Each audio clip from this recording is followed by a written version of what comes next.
Star Fox 64, known as Lylat Wars in the PAL regions, is a 1997 rail shooter game developed and published by Nintendo for the Nintendo 64. It is the second installment in the Star Fox series and a reboot of the original Star Fox for the Super Nintendo Entertainment System. Star Fox 64 was the first Nintendo 64 game to feature support for the system's Rumble Pack peripheral, which initially came bundled with retail copies of the game. Since its release in 1997, the game has sold over 4 million copies, making it the best-selling game in the series and the 9th best-selling game on the system. The game received critical acclaim for its precise controls, voice acting, multiplayer modes, and replay value through the use of branching gameplay paths. Like the SNES Star Fox game before it, Star Fox 64 has been deemed one of the greatest video games of all time. A stereoscopic 3D remake of the Nintendo 3DS, Star Fox 64 3D, was released in 2011, and a reimagining for the Wii U, Star Fox Zero, was released in 2016. The game was also re-released on the Nintendo Classic service on October 25th, 2021. Gameplay. Star Fox 64 is a 3D rail shooter game in which the player controls one of the vehicles piloted by Fox McCloud, usually an R-Wing. Most of the game takes place in corridor mode, which forces Fox vehicle down an on-rails path straight forward through the environment. In corridor mode, the player's vehicle can be maneuvered around the screen to dodge obstacles, and can also perform a somersault to get behind enemies or dodge projectiles. The R-Wing is also capable of deflecting enemy fire while performing a spinning maneuver called a barrel roll, actually an alien roll in real life, aviation terms. The R-Wing and Landmaster can charge up their laser cannons to unleash a powerful lock-on laser.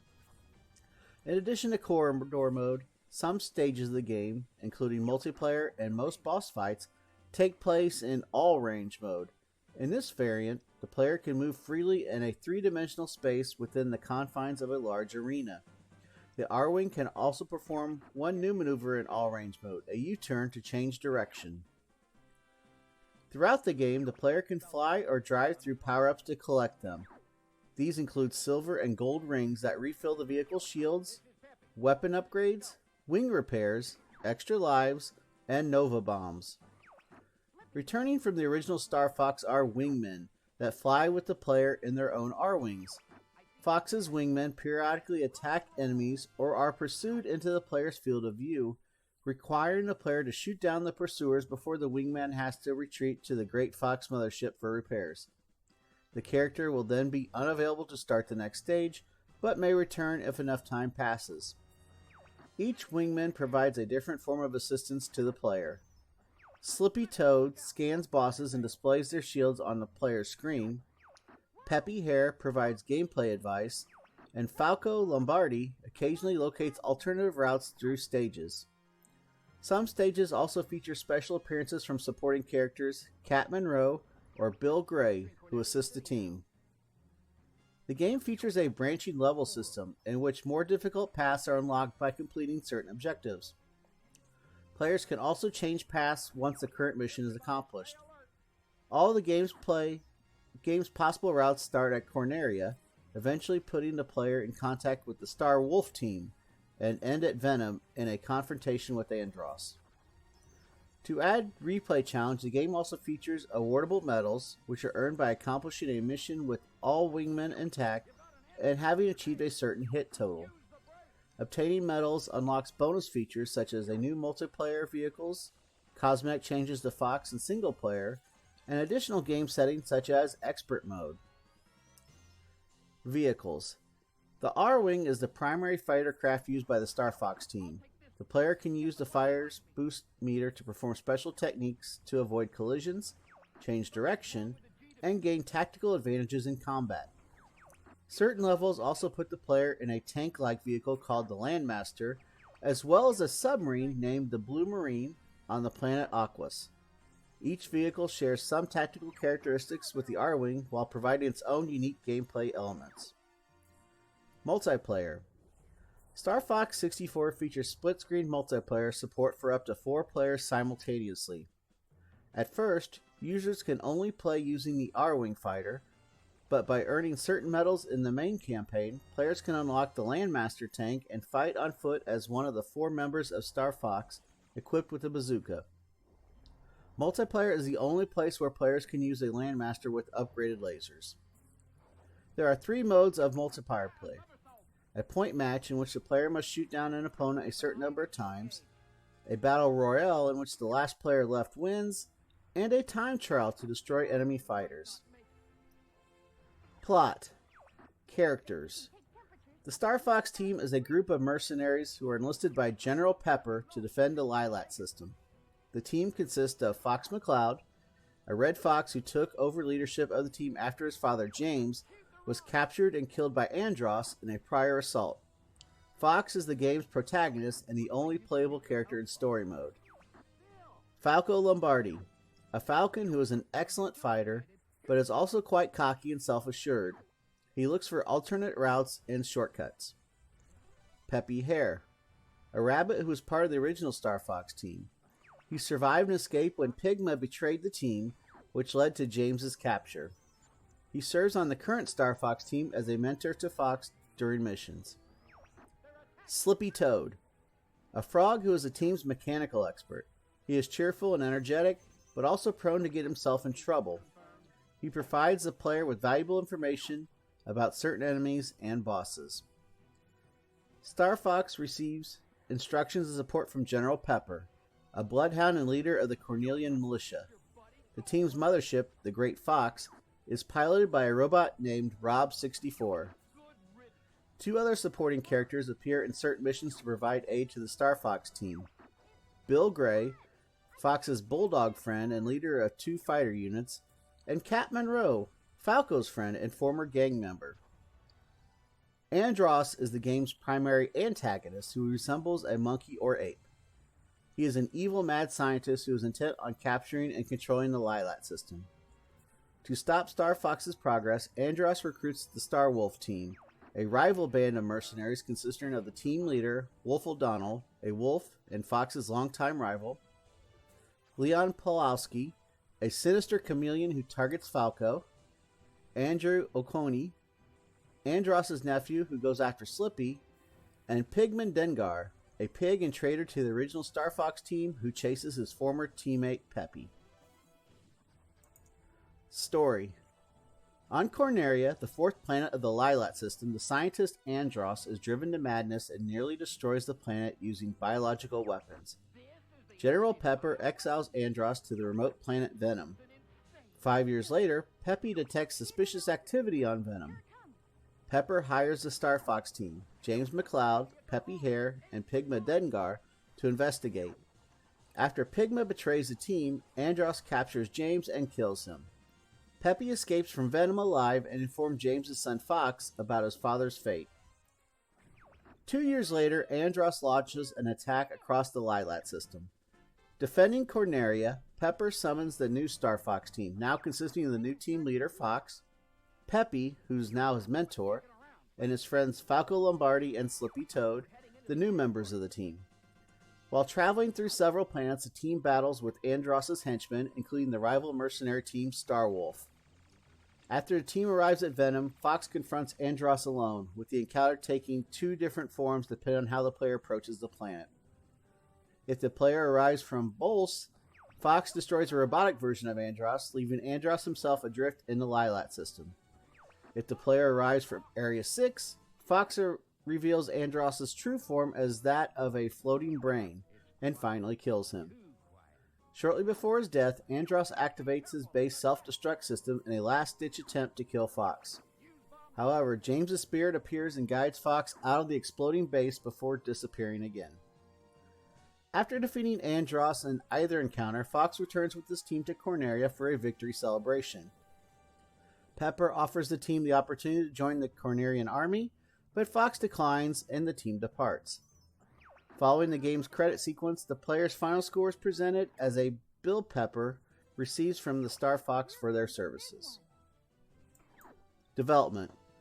Following the release of Star Fox in 1993, series creator Shigeru Miyamoto began working on Star Fox 2 for the Super Nintendo Entertainment System.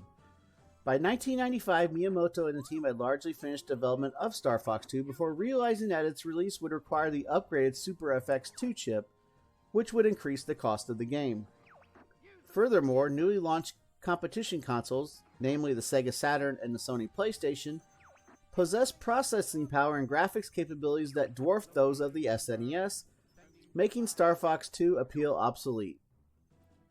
Recognizing this and that Nintendo 64 would launch the following year with significantly increased processing power and graphical capabilities, Miyamoto made the decision to cancel Star Fox 2, though the game would eventually see an official release on the Super NES Classic Edition and the Nintendo Classic service. Around this time, Star Fox 64's development reportedly began with a series of experiments by character designer Takaya Imamura and programmer Kazaku Morito. As Morita was new to 3D programming, creating something entirely new was difficult, and to make matters worse, they didn't have the final Nintendo 64 hardware itself to work with, instead having to utilize a bulky development computer and a modified Super Nintendo controller without analog sticks, as those were being used by the development team for Super Mario 64, which were given higher priority. The pair decided to begin development by porting the original Star Fox, which they thought would be better for easing into 3D. As this was Morita's first attempt at learning 3D, he began with inputting his own data and placing objects like cubes on a course, and then launched basic-looking R-Wings. This prototype was affectionately named Starbox. Imamura and Morita continued their experiments for 6 months, becoming attached to it and wanting to realize it as a commercial product. While the higher-ups at Nintendo were reportedly not enthusiastic about the project and were even waiting for the two to give up on it. All this would change, however, when the game that would form into Star Fox 64 was first shown off at Shoshinkai 1995, where they had displayed 10 seconds of promotional footage. And from there, the game's production would be properly greenlit, with director Takao Shimizu coming on board.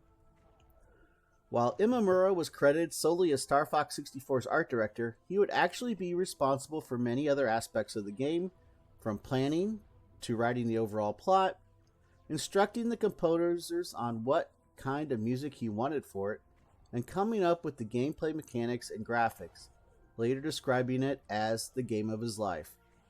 Miyamoto had two overall goals and themes for Star Fox 64.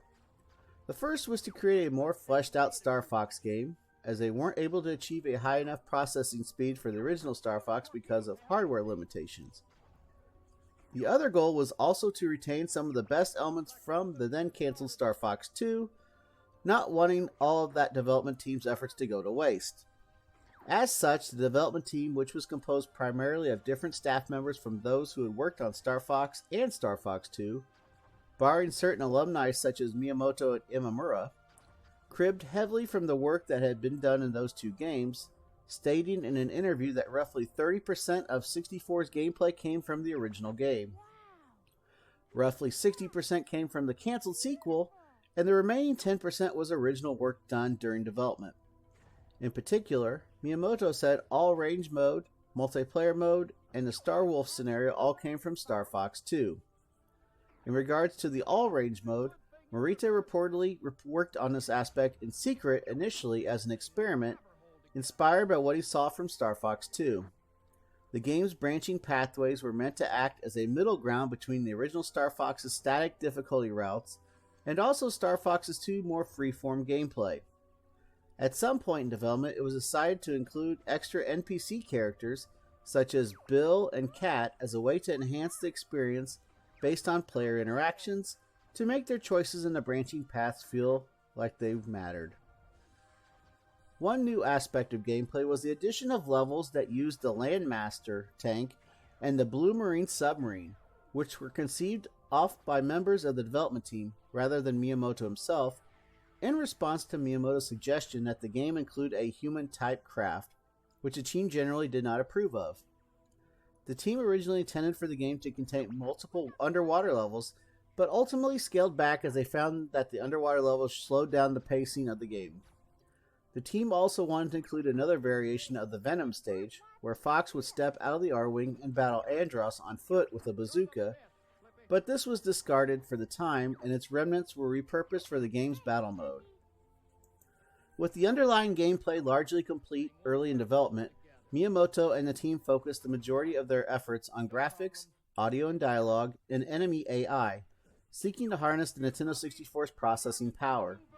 For example, inspired by Miyamoto being a fan of British puppet-based show Thunderbirds, the development team animated the game's characters opening and closing their mouths in a puppet-like fashion while speaking, which reduced the overall amount of animation work required for the game. The team also realized that adding dynamic audio would enhance the 3D gameplay experience, as the player's allies could audibly signal when the player was being pursued by an off-screen enemy. In writing dialogue for the game's characters, the developers sought to invoke traditional historical dramas, adding more conventional lines such as "I've been waiting for you, Star Fox," and "You're becoming more like your father." Edgier dialogue, such as "I guess it's your turn to be thankful," was written for the character Falco Lombardi, while more supportive dialogue such as "Never give up, trust your instincts," came from the character Peppy Hare. Originally, the development team themselves actually tried to provide the voice lines for the characters, with Imamura in particular providing the voice for Fox, and programmer Nobuhiro Sumiyoshi providing the voice for Leon. This was met with negative reception internally, and thus it was decided to switch over to using professional voice actors. The developer's dub would eventually be uncovered several years later via the Nintendo data leak of 2020. Star Fox 64 was also the first title to make use of the Rumble Pack peripheral, which came bundled with the game in some instances. Miyamoto stated that the development team struggled to utilize the Rumble Pack in a way that players understood, noting that during development, players were often confused as to why their controller was vibrating. Release.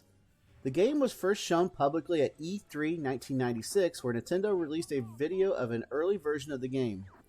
This early version of the game showcased only the first level, Corneria. It featured a minimalistic HUD, showing only a crude meter reflecting the player's shield gauge. Nintendo released further beta footage of the game on December 6, 1996, that showed subsequent levels, an improved HUD, and a short multiplayer segment. As the game approached launch, Nintendo became concerned that the title Star Fox could be considered too similar to the name of the German company Starvox. Thus, like its predecessor, the game was rebranded as Lylat Wars in certain PAL territories. Nintendo Power subscribers received a promotional video prior to Star Fox 64's release. The same tactic was used to promote Donkey Kong Country for the SNES, as well as Diddy Kong Racing, Banjo-Kazooie, and Hey You Pikachu for the Nintendo 64, that advertised the game's cinematic presentation, as well as new features like the Rumble Pack and voice acting. It revolves around two agents of Sega and Sony, who at the time were Nintendo's biggest hardware competitors, interrogating a Nintendo employee into revealing information about the game. The game reportedly had a marketing budget of $7 million. Years after release, a substantial number of unused assets were found on the cartridge, including unused icons, audio files, levels, and power-ups. In an interview post-release, Miyamoto said that while he was not 100% satisfied with the final version of Star Fox 64, he felt that the game made better use of the Nintendo 64 increased processing power than Super Mario 64, which was a launch title for the console and which Miyamoto had also developed. An unofficial PC port of the game named Starship, developed by the team behind Ship of Harkinian, port of The Legend of Zelda Ocarina of Time, was later released in December of 2024. Reception. Star Fox 64 received critical acclaim and was one of the top-selling games of 1997, second to Mario Kart 64. Reviews hailed the level branching system, particularly its use of player performance and secret in-level triggers, rather than simple path selection. Many reviewers also praised the multiplayer modes as an ample source of replay value. However, Crispin Boyer of Electronic Gaming Monthly considered them a waste, contending that the split-screen display made targets too small to pinpoint. The game's voice clips were widely complimented, not for the quality for the acting, but for the unprecedented quantity of audio clips for a cartridge-based game. Critics also applauded the precise analog control, boss designs, Rumble Pack implementation, and cinematic cutscenes. GamePro gave the game a perfect 5 out of 5 in all 4 categories, praising the gameplay, graphics, controls, and fun factor. The most common criticism was that Star Fox 64 was not as much of a leap over the original Star Fox as Super Mario 64 was over previous Mario games, in particular that the gameplay was still on rails. This perceived shortcoming did little to dull critics' response to the game, however. GameSpot reviewer Glenn Rubenstein declared Star Fox 64 an instant classic and a pleasure to look at. EGM gave it their Game of the Month award, with Dan Su calling it a shooter fan's dream come true, and Sean Smith almost as good as Mario 64. IGN reviewer Doug Perry said, "It demonstrates that shooters are more alive now than ever." The GameSpot review of the Wii Virtual Console version bestows a 7.6 out of 10, praising its simple, enjoyable shooting gameplay and much voice acting. The reviewer says the game is nice to look at regardless of its graphic age, with added replay value in finding hidden paths, but found the lack of Rumble support alarming, especially since it's the first game to support the Rumble Pack. In the first 5 days of the game's US launch, more than 300,000 copies were sold, surpassing the record previously held by Mario Kart 64 and Super Mario 64. It sold above 1 million units in the United States by the end of 1997, one of 5 Nintendo 64 games to do so. Sales were considerably less in Japan, where it sold 75,595 copies during the first week of sale. The game also took the number 73 spot in Nintendo Power's top 200 Nintendo games ever. Star Fox 64 is listed as the 45th greatest game of all time by Guinness World Record Gamers Edition in 2009. In 1997, EGM ranked it the 39th best console video game of all time, citing its amazing visuals, huge amount of voice acting, and the deep challenge of earning medals on all stages and completing expert mode. They also named it Shooter of the Year at the 1997 Editor's Choice Awards. In 2009, Official Nintendo magazine ranked the game 14th in a list of the greatest Nintendo games. In 2012, G4 ranked Star Fox as the 74th greatest game of all time on their list of the top 100 greatest video games of all time. Remake. At E3 2010, Nintendo announced a remake of Star Fox 64 for the Nintendo 3DS, titled Star Fox 64 3D. Nintendo exhibited a demo the same day they emphasized the technology of the Nintendo 3DS. The remake was co-developed by Q Games and features stereoscopic 3D graphics, quality of life improvements, gyroscope controls, and brand new voice recordings.